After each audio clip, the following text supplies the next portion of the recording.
2024년 12월 14일 윤석열 대통령 탄핵소추안이 가결되면서 한덕수 국무총리 권한대행 체제가 출범했습니다. 그러나 한덕수 대행은 헌법재판관 임명을 보류하면서 결국 12월 27일 탄핵소추안이 가결되어 직무가 정지되었습니다.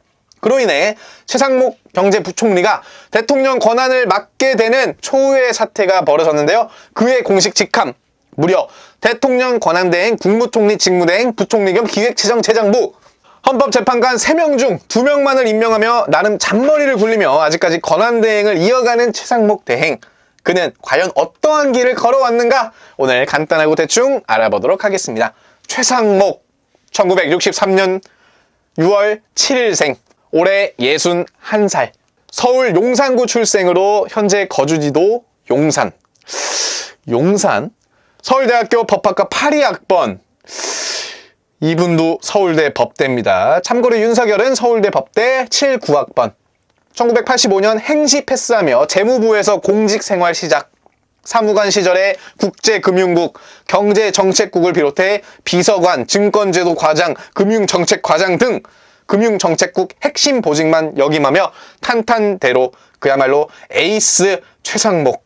특히 2004년부터 2007년까지 재정경제부 증권제도과장, 금융정책과장을 지내면서 자본시장 통합법 입안을 주도했습니다. 이후 이명박 정부 인수위 실무위원으로 합류하기도 했고 강만수 기재부 장관 비서실장을 거쳐 다양한 요직을 역임한 뒤 현우석 부총리에게 부름받아 기재부 정책조정국장, 경제정책국장을 맡으며 계속해서 탄탄대로를 걷습니다.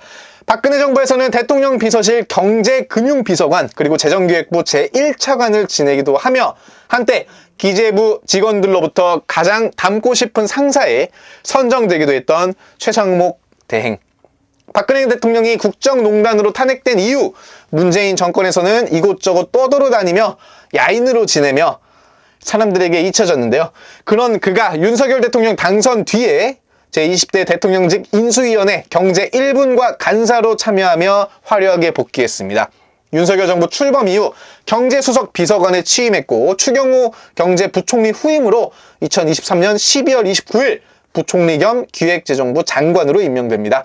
최상목 대행의 가장 큰 논란은 역시 윤석열이 비상계엄을 선포하기 전 국무위원들을 불렀을 때 최상목 대행에게 어떤 문건을 주었다고 했는데 최상목 대행은 당시 문건의 내용을 확인하지 않았다고 말합니다. 그리고 권한대행 이후 행보는 12월 31일 헌법재판관 후보 3명 중 2명을 임명하고 쌍특검에 대해서는 거부권을 행사합니다. 여기서 논란이 됐던 게 행정부는 입법부가 합의한 헌법재판관 3인 중 2인만 임명하는 게 가능한가? 이렇게 자기 입맛대로 임명을 할 거면 우리나라의 3권 분립이 왜 되었는가라는 논란을 낳았는데요. 그리고 최상목 대행은 윤석열 체포영장 집행에 관련해 폭력적 수단 사용은 없어야 한다는 입장을 고수하고 있습니다. 최상목 대행은 공수처가 윤석열 체포영장 집행에 협조해달라는 요청을 계속해서 묵살하고도 있는데요. 지난 3일 1차 체포영장 집행 당시 최 대행은 경찰청에 직접 관저의 경찰을 추가로 배치하는 게 가능한지 경호처와 협의하라고 권고한 정황도 드러났습니다.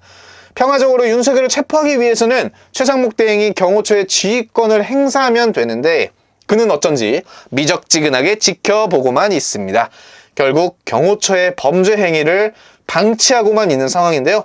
이로 인해 여야의 정치적 갈등뿐만 아니라 국민들의 갈등 역시 심화되고 있습니다.